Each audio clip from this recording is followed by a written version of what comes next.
Good evening, students.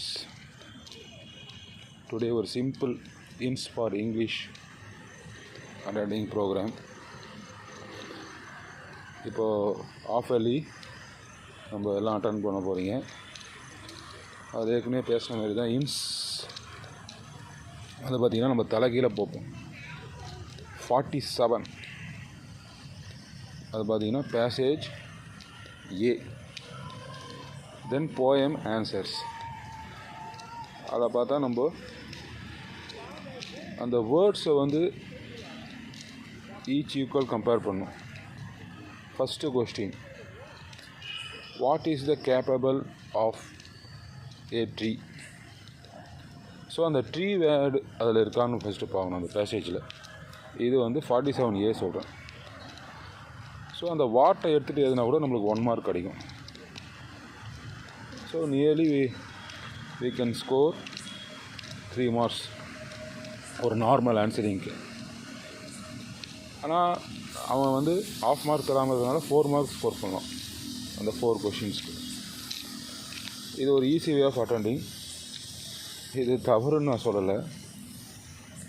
Mark scoring for students. இப்போ நிறைய பேர் வந்து மகப் ஸ்டடி, எதுவுமே அண்டர்ஸ்டாண்ட் இல்லை. ஸோ அந்த இன்ஸை வந்து நம்ம பார்த்தோன்னா ஒரு சின்ன வேர்டை வச்சு எப்படி ஆன்சர் பண்ணணும்னு சொல்லிட்டு தான். இது நீங்கள் ட்ரை பண்ணி பாருங்கள். நான் சில கொஷின்ஸ் வந்து நாளைக்கு போஸ்ட் பண்ணுறேன். அப்போது ஒரு 8 மார்க்ஸில் 4 மார்க்ஸ் எடுக்கிறோம். போயம் 47Bயும் அதே தான். ஒரு வேர்டை வச்சு வாட்டை எடுத்துகிட்டு அதை ஈக்குவல் பண்ணி ஒரு ஆன்சர் எழுதுறது. 4 மார்க்ஸ் எதர் இன் 47A ஆர் 47B. அப்போ அந்த ஸ்கோர் நம்ம எடுத்துகிட்டு ஒரு இதாக 100 மார்க்ஸில் எவ்வளோ எடுக்க போகிறோம்? 100 மார்க்ஸில் பாதி எடுத்தால் எவ்வளோ? ஆனால் அதோட பாதி எடுக்கக்கூடாது. நான் 100 மார்க்ஸில் பாதி எடுத்தால் எவ்வளோ, அது ஒரு சிம்பிள் இன்ஸ் தான் உங்களுக்கு கொடுத்துட்ருக்கேன். இப்போ நீங்கள் 4 மார்க்ஸ் ஸ்கோர் பண்ணலாம்.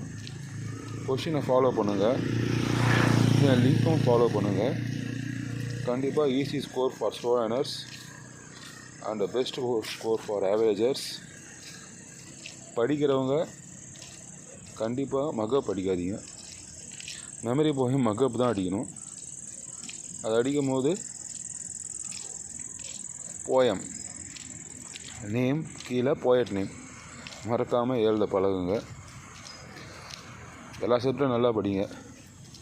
எனக்கு தெரிஞ்ச ஒரு மெத்தடு சொல்லணும்னு ஆசையாக இருந்தது, ஃபாலோ பண்ணுங்கள்.